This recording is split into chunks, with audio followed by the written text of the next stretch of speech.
സ്വാധ്യായ ഡെയിലി വിസ്ഡത്തിലേക്ക് സ്വാഗതം. അനാവശ്യ തർക്കങ്ങൾ ചിലപ്പോഴൊക്കെ സ്വയം കവിളിലടിക്കുന്നത് പോലെയാകും. നമ്മുടെ മുഖത്ത് ചിലപ്പോഴൊക്കെ കൊതുക് വന്നിരിക്കാറുണ്ട്. അതിനെ ഓടിക്കാൻ വേണ്ടി നാം കൊതുകിനെ അടിക്കാറുണ്ട്. എന്നാൽ പല അവസരങ്ങളിലും കൊതുക് രക്ഷപ്പെട്ടു പോവുകയും അടി നമ്മുടെ മുഖത്ത് കൊള്ളുകയും ചെയ്യാറുണ്ട്. കൊതുക് അടി കൊണ്ടു കഴിഞ്ഞാലും നമ്മുടെ മുഖത്ത് അടി കൊള്ളും. ഇതുപോലെ തന്നെയാണ് അനാവശ്യമായിട്ടുള്ള തർക്കങ്ങളും.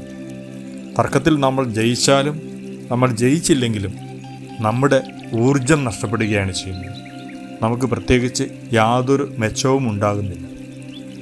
എപ്പോഴൊക്കെ നാം അനാവശ്യ തർക്കത്തിൽ ഏർപ്പെടുന്നുവോ അപ്പോഴൊക്കെ കഴിയുന്നതും വേഗം അത് നിർത്തി നമ്മുടെ കാര്യത്തിലേക്ക് തിരിച്ചു വരികയാണ് വേണ്ടത്. എന്നാൽ പല അവസരങ്ങളിലും നാം അറിയാതെ ഒരു ഈഗോ ഗെയിമിൽ പെട്ടു പോകാറുണ്ട്. എങ്ങനെയും ജയിക്കുക എന്നതിലേക്ക് പോകുന്നു. ആ ഗെയിമിൽ പെടുമ്പോൾ നമ്മുടെ ഊർജം അനാവശ്യമായി നഷ്ടപ്പെട്ടു പോവുകയാണ്. നമ്മുടെ ലക്ഷ്യത്തിൽ നിന്നും നാം അകന്നു പോവുകയാണ്. ചില ആളുകളോട് എന്തു പറഞ്ഞാലും അവർക്കത് ബോധ്യമാകില്ല.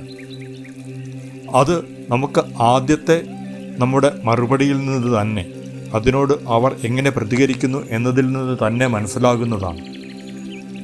ആ ഒരു മറുപടിയിൽ നമുക്ക് അവർ മനസ്സിലാക്കുന്നില്ല എന്ന് തിരിച്ചറിഞ്ഞാൽ അടുത്ത പടി അവരെ മനസ്സിലാക്കാൻ ശ്രമിക്കലല്ല, ആ ശ്രമം നാം ഉപേക്ഷിക്കുകയാണ് ചെയ്യേണ്ടത്.